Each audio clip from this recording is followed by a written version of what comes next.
अस्सलाम वालेकुम दोस्तों, मैं हूं आपका दोस्त खुर्शीद राजपूत और आज की इस वीडियो में हम साउथ कोरिया के बारे में बात करने वाले हैं कि अगर आप पाकिस्तान से या किसी भी कंट्री से साउथ कोरिया का वीज़ा लेना चाहते हैं तो आज की इस वीडियो में मैं आपको मुकम्मल इन्फॉर्मेशन प्रोवाइड करूंगा कि कौन से डॉक्यूमेंट चाहिए, इसके अलावा उसकी फ़ीस कितनी है और इसके अलावा जो प्रोसेसिंग टाइम है वो कितना है, कितने टाइम में आपको रिस्पॉन्स मिल जाएगा कि आपका वीज़ा एक्सेप्ट हुआ है कि रिजेक्ट हुआ है। इसके अलावा आपने वीज़ा अप्लाई कैसे करना है, ये मैं मुकम्मल इन्फॉर्मेशन आपको प्रोवाइड करूंगा। तो उससे पहले अगर आपने इस वीडियो को अभी तक लाइक नहीं किया तो इसे लाइक कर दीजिए और अगर आप इस चैनल पर नए आए हैं तो इस चैनल को सब्सक्राइब लाजमी कर लीजिए। दोस्तों, मैं खुद यूरोप में मौजूद हूँ, इसलिए हमारे पास जो है यूरोप की काफ़ी ज़्यादा अच्छी इन्फॉर्मेशन होती है। जब वीज़े ओपन होते हैं या इमिग्रेशन ओपन होती है तो हम इस पर अपलोड करते रहते हैं, इसलिए आपने सिर्फ और सिर्फ सब्सक्राइब के बटन पर क्लिक करना है और इससे हमारी जो है काफ़ी ज़्यादा हेल्प हो जाती है और हम मज़ीद अच्छी सी वीडियो बनाने की कोशिश करते हैं। तो चलिए दोस्तों शुरू करते हैं साउथ कोरिया के बारे में। दोस्तों, इस टाइम जो साउथ कोरिया का विजिट वीज़ा है वो बहुत ज़्यादा जो है लोगों का लग रहा है, यानी कि उसकी जो पहले ऐसा होता था कि जब कोई बंदा साउथ कोरिया का वीज़ा अप्लाई करता था तो तकरीबन 1000 में से 2-3 बंदों का जो वीज़ा है वो एक्सेप्ट होता था, लेकिन अभी जो है इसकी रेशो काफ़ी ज़्यादा बढ़ गई है। अभी बहुत ज़्यादा लोगों के वीज़े लग रहे हैं और इसके अलावा जो वीज़े की फ़ीस है वो भी पहले की निस्बत कम हो गई है। अब आपने सिर्फ और सिर्फ 12,000 रुपये पाकिस्तानी वीज़ा फ़ीस देनी है और इसके लिए दोस्तों आपको कोई भी अपॉइंटमेंट लेने की ज़रूरत नहीं है। आपने डायरेक्ट जो है इनकी एम्बेसी में जाना है और एम्बेसी में जाकर आपने अपनी फ़ाइल सबमिट करनी है।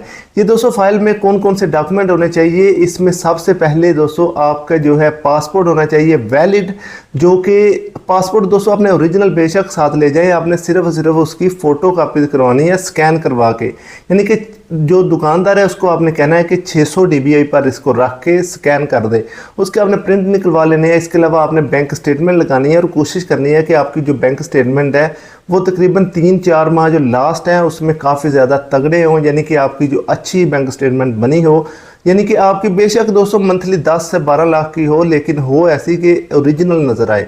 बेशक ओरिजिनल हो तो बहुत ही अच्छी बात है, लेकिन ऐसा होना चाहिए कि अगर आपने अपना कारोबार शो करवाना है तो कारोबार में ये फ़र्ज़ करें आप जो है आपकी शॉप है या आपने छोटी मिनी मार्केट बनाई हुई है तो आपने उनको शो करवाना है कि मेरी ये मार्केट है, तो आपने उसमें आपकी जो सेल है, इसके अलावा जो परचेज़ है, इस तरह का सारा डाटा उसमें शो होना चाहिए आपकी बैंक स्टेटमेंट में।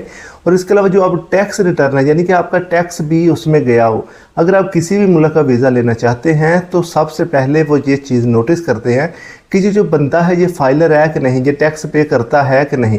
बहुत ज़्यादा जो वीज़े हैं इसी वजह से रिफ्यूज़ हो जाते हैं कि आपने टैक्स ही नहीं पे किया होता। आप जो सेल 25-30 लाख की डाल देते हैं और कि मेरी इतनी इनकम है, लेकिन उस पर जो 2-4 हज़ार रुपये टैक्स बनता है वो आप पे नहीं करते, तो इस वजह से भी वीज़े जो है काफ़ी ज़्यादा रिफ्यूज़ हो जाते हैं। आपने जो बैंक स्टेटमेंट बनानी है कोशिश करनी है कि उसकी जो बैंक स्टेटमेंट में जो टैक्स डिडक्शन है वो भी हो, यानी कि नीचे आपको पता है जब एक ट्रांजैक्शन करते हैं नीचे छोटा सा खाना होता है। सबसे बड़ा फ़ायदा ये है फाइलर का कि उसमें आपका जो टैक्स है बहुत कम डिडक्ट होता है, यानी कि आपके पैसे भी कम लगते हैं लेकिन आपको फाइलर होने का फ़ायदा हो जाता है। पर नीचे लिखा हुआ आता है कि आपका इतना टैक्स जो है गवर्नमेंट को गया है।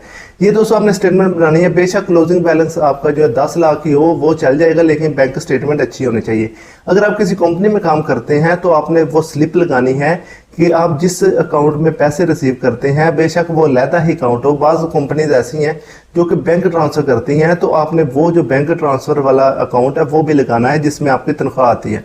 बाज़ कंपनीज हैं जो कि आपको नगद पैसे देती हैं, तो उसकी आपने स्लिप लगानी है कि मैं इस कंपनी में काम करता हूँ और मुझसे ये इतनी मुझे तनख्वाह मिलती है।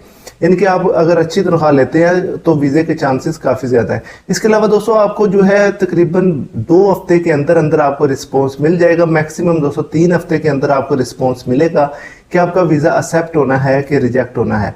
बहुत ज़्यादा कंट्रीज़ हैं जो कि काफ़ी ज़्यादा टाइम लेती हैं वीज़े में, लेकिन अभी ये जो दोस्तों टूरिस्ट वीज़ा है ये काफ़ी ज़्यादा लोगों का एक्सेप्ट हो रहा है।